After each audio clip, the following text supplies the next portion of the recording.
पंजाब कानूनी मलकियत जायदाद तरमीमी ऑर्डिनेंस 2026 गैर कानूनी कब्जा बेदखली और प्रॉपर्टी ट्रिब्यूनल। आपका घर, आपकी ज़मीन, आपकी मेहनत की कमाई और एक दिन उठकर देखा तो कोई और इस पर बैठा है। पुलिस कहती है ये मामला अदालत का है, अदालत कहती है तारीख ले लो, वकील कहता है सालों लगेंगे और कब्जा माफिया हंसता रहता है क्योंकि वो जानता है कि पाकिस्तान में कानून सुस्त और वो तेज़ हैं। लेकिन आज मैं आपको एक ऐसे कानून के बारे में बताता हूं जो इस पूरे खेल को उलट देता है। फरवरी 2026 में हुकूमत पंजाब ने एक ऐसा कानून नाफिज किया है जो गैर कानूनी कब्जा करने वालों को 10 साल की कैद की सजा देता है और आपकी जायदाद 30 दिन के अंदर वापस दिला सकता है। ना महीनों में, ना सालों में, बल्कि 30 दिन में। पंजाब में जायदाद का मसला आज का नहीं, ये नस्ल दर नस्ल चला आ रहा है।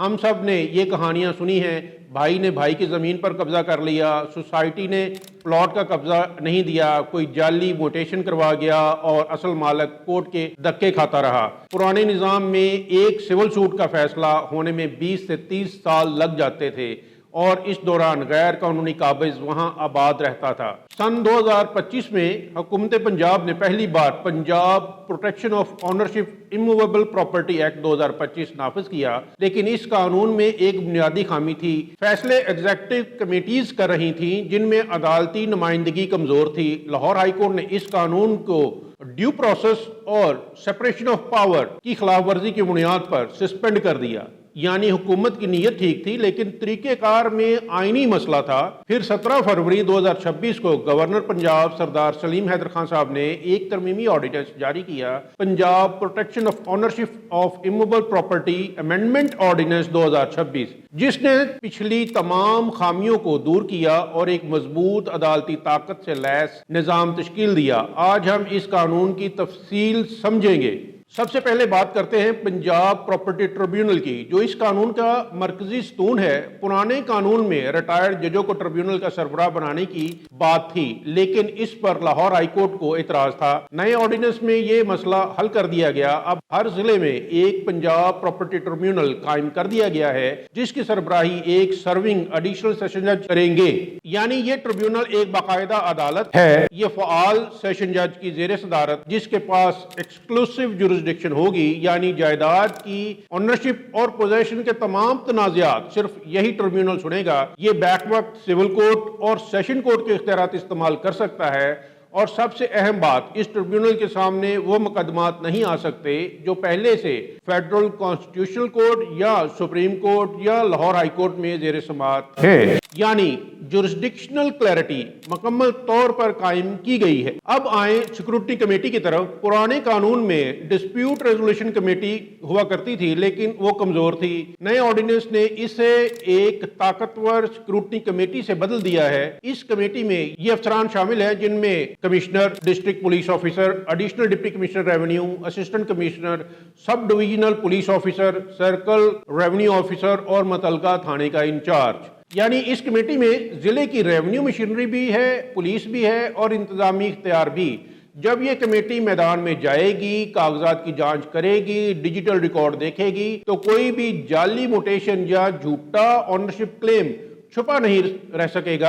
अब आते हैं इस कानून के सबसे इनकलाबी पहलू की तरफ, टाइमलाइंस। जायदाद के मुकदमात में लिमिटेशन और ताखीर हमेशा से सबसे बड़ा हथियार रहे हैं। गैर कानूनी काबिज के हाथ में नए कानून ने यह हथियार तोड़ दिया है। शिकायत दायर करने के 3 दिन के अंदर ट्रिब्यूनल इसे सिक्योरिटी कमेटी को भिजवाएगा। सिक्योरिटी कमेटी के पास अपनी रिपोर्ट जमा करवाने के लिए सिर्फ 30 दिन है। इसके बाद ट्रिब्यूनल को भी 30 दिन के अंदर ही फैसला सुनाना लाजमी है और अगर एडजर्नमेंट यानी कि इल्तवा की दरख्वास्त देनी होगी तो ज्यादा से ज्यादा 7 दिन से ज्यादा नहीं हो सकता। डे टू डे बेसिस पर समाअत होगी। इसका मतलब यह है कि पूरी कार्रवाई 2 माह से भी कम वक्त में मुकम्मल हो सकती है। जो शख्स किसी की जायदाद पर गैर कानूनी कब्जा करेगा या फ्रॉड या धोखे या जबर से किसी को बेदखल करेगा, इसे इस कानून के तहत 5 साल से लेकर 10 साल तक सजा हो सकती है और 1 करोड़ रुपए तक जुर्माना या दोनों सजाएं बैक वक्त। याद रहे यह कॉग्निजेबल और नॉन बेलेबल ऑफेंस है, यानी जमानत मिलना भी आसान नहीं।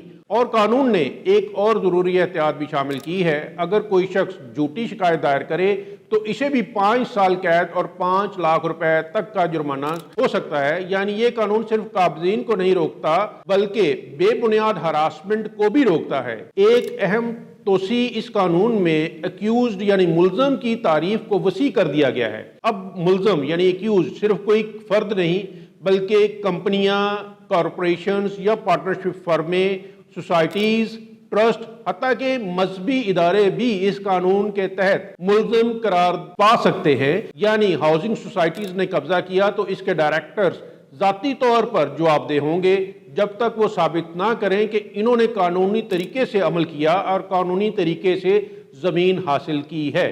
خاص بات یہ ہے کہ یہ قانون ان لوگوں کے لیے خاص طور پر اہم ہے جو بیرون ملک مقیم پاکستانی ہیں۔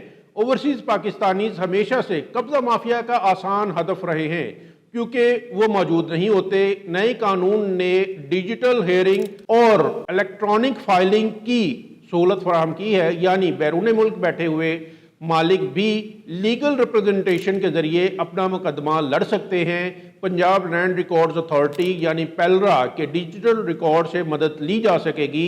اب آتے ہیں اس قانون کے عملی استعمال کی طرف جو اصل میں کام کی بات ہے۔ اگر کوئی شخص آپ کی جائیداد پر قابض ہے یا آپ کو بے دخل کر دیا گیا ہے تو کیا کریں؟ پہلا قدم، اپنے تمام دستاویزات اکٹھے کریں، اوریجنل موٹیشنز، اوریجنل رجسٹری، فرد جمع بندی، سیل ڈیڈ کی نقل، CNIC اور اگر ممکن ہو تو گواہوں کے بیانات پیلرا سے ڈیجیٹل ریکارڈ نکلوائیں۔ یہ سب سے مضبوط ایویڈنس ہے۔ دوسرا قدم، متعلقہ ضلع کے پنجاب پراپرٹی ٹریبیونل میں شکایت دائر کریں۔ یاد رکھیں شکایت اب براہ راست ٹریبیونل کو جاتی ہے، نہ کسی کمیٹی کو۔ ٹریبیونل 3 دن کے اندر آپ کی شکایت سیکورٹی کمیٹی کو بھیجے گا۔ تیسرا قدم، سیکورٹی کمیٹی کی کارروائی میں مکمل تعاون کریں۔ وہ موقع پر جا کر دیکھ سکتے ہیں، ریکارڈ طلب کر سکتے ہیں، نوٹسز جاری کر سکتے ہیں۔ 30 دن میں رپورٹ تیار ہوگی۔ چوتھا قدم، ٹریبیونل کی سماعت۔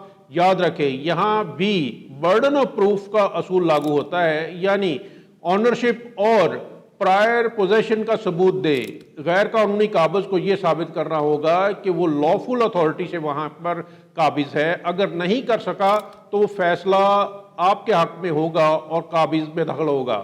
اب ایک اہم بات وکیل کی نظر سے جو آپ کو کہیں نہیں ملے گی، اس قانون کے باوجود کچھ حالات ایسے ہیں جن میں آپ کو خاص احتیاط کرنی ہوگی۔ اگر آپ کا معاملہ پہلے سے Lahore high court, supreme court یا فیڈرل کانسٹیٹیوشنل کورٹ میں زیر سماعت ہے تو یہ ٹریبیونل آپ کا مقدمہ نہیں سن سکتا۔ آپ کو وہیں جانا ہوگا جہاں پہلے سے معاملہ چل رہا ہے۔ جورسڈکشن کا غلط انتخاب آپ کے مقدمے کو کمزور کر سکتا ہے۔ دوسری بات، لمیٹیشن کا مسئلہ۔ اگر قبضہ کئی سال پرانا ہے اور آپ نے کوئی قدم نہیں اٹھایا، یعنی کہ ایڈورس پوزیشن کا ڈاکٹرین آپ کے خلاف استعمال ہو سکتا ہے۔ جتنی جلدی ممکن ہو ایکشن لے۔ تیسری بات، دستاویزات میں کوئی خامی نہ رہنے دیں۔ اگر آپ کی رجسٹری میں کوئی فنی مسئلہ ہے یا موٹیشن نہیں ہوئی تو پہلے اسے درست کروائیں۔ ناقص دستاویزات کے ساتھ ٹریبیونل کا دروازہ کھٹکھٹانا نقصان دہ ثابت ہو سکتا ہے۔ اور سب سے اہم بات، ایک تجربہ کار وکیل کے بغیر اس پورے عمل میں نہ اترے۔ قانون آپ کی طرف ہے لیکن قانونی طریقہ کار پیچیدہ ہے اور ایک غلطی آپ کو سالوں پیچھے دھکیل سکتی ہے۔ ایک اور پہلو جو قانون کے طالب علم کے لیے بہت اہم ہے، اس قانون کا آئینی پس منظر۔ آئین پاکستان کا آرٹیکل 23 ہر شہری کو جائیداد رکھنے کا حق دیتا ہے۔ آرٹیکل 24 کہتا ہے کہ قانون کے بغیر کسی کی جائیداد نہیں چھینی جا سکتی، اور آرٹیکل 9 جان اور آزادی کی ضمانت دیتا ہے جس میں گھر کی ضمانت بھی شامل ہے۔ یہ نیا قانون انہی آئینی حقوق کو عملی شکل دیتا ہے اور اس بار لاہور ہائی کورٹ کی تحفظات کو سامنے رکھ کر جوڈیشل انڈیپینڈنس کو بھی برقرار رکھا گیا ہے، کیونکہ ٹریبیونل کی سربراہی ایک سرونگ جج کر رہا ہے، نہ کوئی انتظامی افسر۔ دوستو، پنجاب کی تاریخ میں پہلی بار ایک ایسا قانون آیا ہے جو جائیداد کے تنازعات کو 30 سے 60 دن میں حل کرنے کی ضمانت دیتا ہے اور قبضہ مافیا کو 10 سال کی قید کی سزا سناتا ہے۔ یہ قانون آپ کا ہے، آپ کے بچوں کا ہے اور ان لاکھوں پاکستانیوں کا ہے جو دہائیوں سے اپنی ہی جائیداد کے لیے لڑتے آ رہے ہیں۔ اگر آپ کا یا آپ کے کسی جاننے والے کا جائیداد کا کوئی مسئلہ ہے تو یہ ویڈیو ان تک ضرور پہنچائیں، خاص طور پر وہ بھائی جو بیرون ملک ہیں، ان کی جائیداد سب سے زیادہ خطرے میں ہے، انہیں بھی یہ معلومات ہونی چاہیے۔ نیچے کمنٹ میں صرف ایک لفظ لکھیں قبضہ، تاکہ ہمیں پتہ چلے کہ آپ کے علاقے میں یہ مسئلہ کتنا بڑا ہے۔